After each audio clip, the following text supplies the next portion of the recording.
जय हिंद दोस्तों इस वीडियो में आपको बताने वाला हूं वर्षा वन अनुसंधान संस्थान यानी कि RFRI भर्ती 2020 के बारे में, जो कि रिसेंटली जारी की गई है और जिसमें कि ऑल इंडिया से मेल एंड फीमेल कैंडिडेट आवेदन कर पाएंगे। तो आप इस वीडियो को देखते रहिए, मैं आपको इसके बारे में पूरी जानकारी देने वाला हूँ। तो चलिए दोस्तों शुरू करते हैं। दोस्तों यहाँ पर पहले आप थोड़ा शॉर्ट में जान लीजिए, फिर मैं आपको प्रत्येक जानकारी इसके ऑफिशियल नोटिफिकेशन से कंफर्म कराऊंगा। तो यहाँ पर जो आपकी इंपोर्टेंट डेट्स है वो आप देख लीजिए कि आप लोग इसमें 30 अक्टूबर 2020 तक अप्लाई कर पाओगे। एज लिमिट की अगर बात की जाए तो यहाँ पर जो आपकी टेक्निकल की पोस्ट है, टेक्नीशियन की पोस्ट है, इस पर आपकी 18 से 30 साल के बीच रखी गई है। और जो इसके अलावा अन्य पोस्ट बचती है उन पर आपकी एज लिमिट 18 से 27 साल के बीच रखी गई है। इसी के साथ जो गवर्नमेंट रूल्स के अकॉर्डिंग SC/ST कैंडिडेट को 5 साल की छूट मिलती है वो दी जाएगी और OBC को 3 साल की छूट दी जाएगी। और यहाँ पर जो आपकी एज काउंट की जाएगी आपकी 30 अक्टूबर 2020 तक की जाएगी। एप्लीकेशन फीस UR यानी कि अनरिजर्व्ड जो कि जनरल वाले होते हैं उनके लिए और OBC के लिए 300 रुपये फीस है। SC/ST PH और फीमेल चाहे किसी भी कैटेगरी की हो, इनके लिए कोई भी एप्लीकेशन फीस नहीं है, यानी कि फ्री में आवेदन कर सकते हैं। और जो आपको एप्लीकेशन फीस पे करनी है ये आपको इस अकाउंट के अंदर करनी होगी, जो कि नॉन रिफंडेबल रहेगी। नॉन रिफंडेबल से मतलब है कि अगर किसी भी स्टेज पर जाकर के ये भर्ती रद्द हो जाती है तो आपको आपकी फीस वापस नहीं की जाएगी। अब नीचे यहाँ पर दोस्तों आप पोस्ट वाइज डिटेल्स जान लीजिए। स्टोर कीपर के लिए एक पद है, फॉरेस्ट गार्ड के लिए भी एक पद है, टेक्नीशियन इलेक्ट्रीशियन के लिए एक पद है, टेक्नीशियन प्लम्बर के लिए भी एक पद है और ड्राइवर के लिए भी एक पद है। और आपको किस पोस्ट पर क्या सैलरी दी जाएगी वो यहाँ पर आपको दिया जा रहा है। स्टोर कीपर को छोड़ करके अन्य पोस्ट पर आपको 19,900 रुपये से लेकर 63,200 रुपये सैलरी दी जाएगी। अब यहाँ पर क्वालिफिकेशन की बात करें तो स्टोर कीपर की पोस्ट पर आवेदन करने के लिए आपसे 12वीं पास की योग्यता। Forest guard for ex serviceman की जो पोस्ट है इस पर आपसे 12वीं पास जो कि आपने साइंस के साथ की हो। टेक्नीशियन इलेक्ट्रीशियन की पोस्ट पर आवेदन करने के लिए 10वीं प्लस ITI आपके पास टेक्नीशियन या फिर इलेक्ट्रीशियन के ट्रेड के अंदर होनी चाहिए। सेम तरीके से आपके पास जो टेक्नीशियन प्लम्बर की पोस्ट है इस पर भी आपसे 10वीं पास की योग्यता मांगी है और रिलेवेंट ट्रेड के अंदर आपके पास ITI होनी चाहिए। फिर आती है आपकी ड्राइवर की पोस्ट जो कि एक्स सर्विसमैन के लिए है, इसमें 10वीं पास आपसे मांगी है।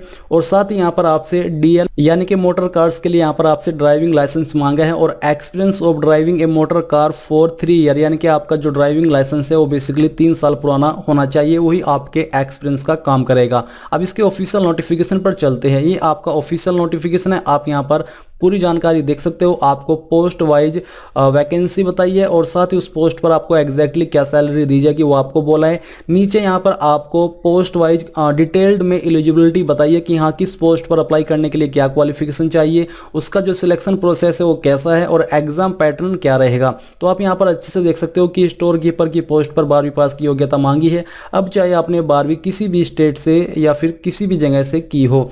जो फॉरेस्ट गार्ड की पोस्ट है उसकी भी जानकारी आप यहाँ से कंफर्म कर सकते हो। और ये जानकारी मैं ऑफिशियली अब ऑफिशियल नोटिफिकेशन से इसलिए दिखा रहा हूं ताकि आपके मन में ये डाउट न रहे कि मैंने आपको कोई फेक जानकारी या फिर गलत जानकारी दी है। तो आप यहां से प्रत्येक जानकारी कंफर्म कर सकते हो।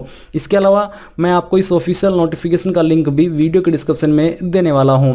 यहां पर दोस्तों जो आपकी इंपोर्टेंट डेट्स है वो आप देख सकते हो, आपको पूरी जानकारी दी जा रही है। जो नॉर्मल जगह से कैंडिडेट इस फॉर्म को भरेंगे उनके लिए 30 अक्टूबर 2020 लास्ट डेट है और जो लोग Andaman and Nicobar and Lakshadweep island जगह से इस फॉर्म को भरेंगे उनके लिए यहाँ पर 16 नवंबर 2020 लास्ट डेट रखी गई है। अप्लाई आपको इसमें कैसे करना है वो ये भी आप यहीं पर इसी वीडियो के अंदर जान लीजिए। इसमें दोस्तों आपको जो अप्लाई करना है वो आपको ऑफलाइन वे में करना होगा, यानी कि इसी में आपको नीचे आपका जो एप्लीकेशन फॉर्म का परफॉर्मा है वो दिया जा रहा है, ये परफॉर्मा आपको फिलअप करके भेजना होगा। तो ये format of the application form आप यहाँ पर देख सकते हो। आपको यहाँ पर application for the post of, यानी कि सबसे पहले तो आपको इसको प्रिंट कर लेना है और प्रिंट करते वक्त आपको कम से कम 4-5 फोटो कॉपी लानी है ताकि जब आप डिटेल भरे और कहीं पर आपसे कोई गलती हो जाए तो फॉर्म आपको दोबारा से इस्तेमाल नहीं करना है, आपको न्यू फॉर्म लेकर के भरना होगा, क्योंकि कटिंग वाले फॉर्म एक्सेप्ट नहीं किए जाते। अब यहाँ पर दोस्तों application for the post of, तो जिस भी पोस्ट पर आप अप्लाई करना चाहते हो उस पोस्ट का नाम आपको यहाँ पर लिखना है। फिर है एडवर्टाइजमेंट नंबर, तो एडवर्टाइजमेंट नंबर आप यहाँ पर इसी नोटिफिकेशन में देख सकते हो, ये आपका एडवर्टाइजमेंट नंबर है जो कि यहाँ तक दिया जा रहा है 9 तक। तो आपको ये जानकारी यहाँ पर भरनी होगी। फिर नीचे आता है अमाउंट ऑफ एप्लीकेशन फ़ीस। तो जो आपने एप्लीकेशन फ़ीस का अमाउंट जमा किया है, जो कि यहाँ पर 300 रुपये दिया जा रहा है, तो आपको जो ट्रांजैक्शन नंबर फीस जमा करने के बाद मिलेगा वो नंबर यहाँ पर आपको लिखना है, और किस डेट में आपने फीस जमा की है वो डेट आपको यहाँ पर डालनी होगी। फिर है name of applicant in block letter, यानी कि आपको अपना नाम यहाँ पर अंग्रेजी के बड़े अक्षरों के अंदर लिख देना है। फादर्स हस्बैंड नेम यहाँ पर आपको नीचे लिखना है। और जो दोस्तों आप अपना नाम फिलअप करोगे ये आपको 10वीं की मार्कशीट के अनुसार भरना है। अगर आपकी शादी हो चुकी है तो आपको 4 पॉइंट के अंदर अपने पति का नाम देना है, नहीं तो आपको अपने पिताजी का नाम देना होगा। डेट ऑफ बर्थ आपकी क्या हो यहाँ पर आपको लिख देनी है। फिर है एज ऑन 30 अक्टूबर 2020। अब दोस्तों यहाँ पर आपकी उम्र 30 अक्टूबर 2020 तक कितने साल, कितने महीने, कितने दिन की हो गई है वो आपको यहाँ पर डालनी है, और ये आप एज कैलकुलेटर का इस्तेमाल करके निकाल सकते हो कि आपकी कितनी एज हुई है।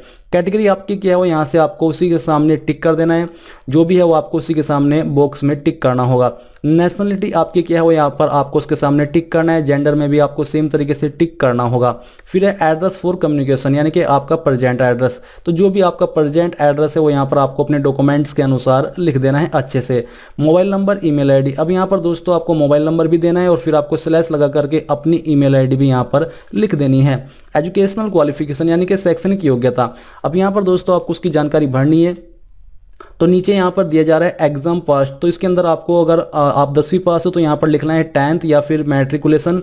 इसके बाद आपने किस ईयर के अंदर वो पास कर ली थी उस ईयर को यहाँ पर आपको ईयर के कॉलम में लिखना है, और किस बोर्ड से आपने की है वो यहाँ पर आपको लिखना होगा, जैसे कि मैं यहाँ पर यूपी बोर्ड लिखूंगा। फिर सेकंड में आपको अगर आपने 12वीं पास भी किया तो आपको 12वीं लिखना है, किस ईयर के अंदर पास किया वो लिखना है, और किस बोर्ड से की है वो लिखना है। अगर आप ग्रेजुएट हो, आपके पास ITI है या फिर डिप्लोमा है, तो आपको यहाँ पर थर्ड कॉलम में ITI डिप्लोमा का नाम दे करके ईयर डालना है, और किस यूनिवर्सिटी या फिर किस इंस्टीट्यूट से की है उसका नाम आपको लिख देना है। इसके बाद है एक्सपीरियंस इफ एनी। अगर आपके पास कोई एक्सपीरियंस है और आप देना चाहते हो तो आपको यहाँ पर उसके बारे में लिख देना है कि यस मेरे पास एक्सपीरियंस है, और उसकी फोटोकॉपी इस एप्लीकेशन फॉर्म के साथ अटैच कर देनी है। नीचे दोस्तों आपको अपने पैलेस का नाम, यानी कि किस जगह से आपने इस फॉर्म को भरा है वो लिखना है। डेट यहाँ पर डालनी है, किस डेट में आपने इस फॉर्म को भरा है, यहाँ पर आपको अपने सिग्नेचर कर देने हैं। नीचे दिया जा रहा है application form for group C. तो यहाँ पर दोस्तों रिटायर्ड डिफेंस पर्सनल के लिए है। अगर आप रिटायर्ड डिफेंस सर्विस पर्सनल हो तो आपको इस परफॉर्मा का इस्तेमाल कर लेना है, या फिर अगर आपके पास खुद का सर्टिफिकेट है जिससे कि ये साबित हो सके कि हाँ आप रिटायर्ड डिफेंस पर्सनल हो,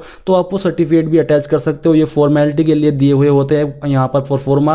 बेसिकली लोग वही परफॉर्मा इस्तेमाल करते हैं जो कि उनके पास खुद के हैं डिजिटल रूप के, क्योंकि इनमें अब जानकारी भर करके आपको सिग्नेचर कराने होंगे कमांडिंग ऑफिसर से, तो ऐसा पॉसिबल नहीं है, इतना टाइम आपके पास नहीं होता। इसलिए आप अपने खुद के सर्टिफिकेट इस फॉर्म के साथ अटैच कर लीजिए। अगर कुछ भी आपको अपने बारे में एक्स्ट्रा चीज़ उनको दिखानी है कि हाँ मैं ये यहाँ पे मैंने ये किया है या यहाँ पर मैंने वो किया है, तो आप समझ गए होंगे कि मैं आपको क्या कहना चाह रहा हूँ। अभी आपका फॉर्म फिलअप हो चुका है। आपको यहाँ पर देखना है कि इनवैलिड एप्लीकेशंस, अगर आपकी इसमें कोई मिस्टेक रहेगी, जो पॉइंट्स यहाँ पर दिए जा रहे हैं, तो आपका फॉर्म एक्सेप्ट नहीं किया जाएगा। इसलिए इन पॉइंट्स को आपको अच्छे से ध्यान देना है और देखना है कि हाँ कोई गलती आपने इनमें से न की हो। इसी के साथ जो आपको फॉर्म का एक भेजना है वो एक लिफाफे के अंदर डालना है, और डालने के बाद आपको उस लिफाफे के ऊपर लिखना है कि application for the post of, यहाँ पर आपको पोस्ट का नाम लिख देना है, और पोस्ट कोड क्या है वो पोस्ट कोड भी आपको डालना होगा। पोस्ट कोड यहाँ पर आपको इसके अंदर देखने को मिलेगा। यहाँ पर दिया जा रहा है आपका सीरियल नंबर, तो सीरियल नंबर को ही यहाँ पर पोस्ट कोड माना गया है। और दोस्तों ये एप्लीकेशन फॉर्म आपको यहाँ पर इस एड्रेस के ऊपर सेंड कर देना है जो कि यहाँ पर आपको दिया जा रहा है। इसी के साथ यहाँ पर आपके सवाल ये होंगे कि कौन कौन से डॉक्यूमेंट अटैच करने, तो आपने इस फॉर्म को भरते समय जो भी जानकारी भरी है अपनी, जिनके ऊपर डॉक्यूमेंट लागू होते हैं, जैसे कि आपकी आधार ID या फिर कोई आपकी एक गवर्नमेंट ID। सेकंड थिंग, अगर आप SC ST OBC कैंडिडेट हो तो आपका उसका सर्टिफिकेट। फिर तीसरा आपका 10वीं की मार्कशीट, 12वीं की मार्कशीट, ये आपको अटैच करनी है। और डेट ऑफ बर्थ का जो प्रूफ है उसके रूप में आप 10वीं की मार्कशीट का इस्तेमाल कर सकते हो। तो ये सभी डॉक्यूमेंट आपको इसके साथ अटैच करने होंगे, और बस आपको इसको इस डेट से पहले भेज देना है। और इसको भेजने के लिए आप जिस भी वे का इस्तेमाल करना चाहें यहाँ पर कर सकते हैं। आपको यहाँ पर इसके बारे में जानकारी दी जा रही है। तो दोस्तों बस यही थी आपकी पूरी जानकारी। आई होप ये जानकारी आपको पसंद आई होगी वर्षा वन अनुसंधान संस्थान भर्ती 2020 के बारे में। अगर आई है तो प्लीज़ आप वीडियो को लाइक, शेयर और साथ ही साथ आपके अपने यूट्यूब चैनल ज्ञानदेव होस्ट को सब्सक्राइब कर ले, और सब्सक्राइब करने के बाद बेल के आइकन को दबा दे ताकि आपको आगे आने वाली वीडियोज़ के नोटिफिकेशन सबसे पहले मिल पाए। जय हिंद दोस्तों।